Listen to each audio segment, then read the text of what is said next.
ఇప్పుడు వరకు చూడండి వంశీ గారి క్యారెక్టర్ ఆయన ఏదో కొంచెం ఒక అన్నెసరీ కొంచెం పెట్టిన అనిపించినా సరే అంత అవసరం లేదు, స్టోరీకి అవసరం లేకపోయినా సరే ఏదైతే డైలాగ్స్ ఉన్నాయో అవి ఎక్స్ట్రాడరీ డైలాగ్స్, ఏదైతే ఒక యాక్షన్ సీక్వెన్స్ ఉన్నాయో ఎక్స్ట్రాడరీ. కాకపోతే ఓన్లీ నెగిటివ్ ఏంటంటే తమన్ గారి బీజిఎం కొంచెం చెవులో దూది పెట్టినా సరే కొంచెం ఎందుకో లౌడ్ గా అనిపించింది.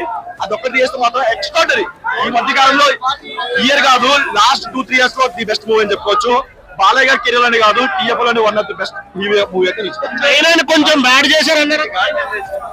తమన్ బాబు గురించి భయపడి కొన్ని కాటన్ పెట్టుకున్నా సరే చెవులు చైనా ఏమన్నా బ్యాడ్ గా చైనా కాదు కానీ కొంచెం పొలిటికల్ డైలాగ్స్ కొన్ని వాడారు. సవాల్ దగ్గర రాజకీయాలను కొన్ని వాడారు.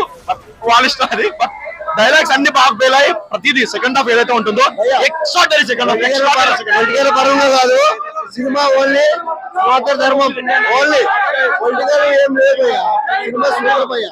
డైరెక్టర్ హైందవ ధర్మం అన్నారు కదా, అందులో ఉన్నా సూపర్ భయ్య. హైందవ ధర్మం ఏం లేదు. సినిమా అయితే హైలైట్ భయ్య. నేను చెప్తున్నా కదా సూపర్ భయ్య. పిచ్చి తీసుకెళ్ళిపోయింది భయ్య. ఎవరు సినిమా గురించి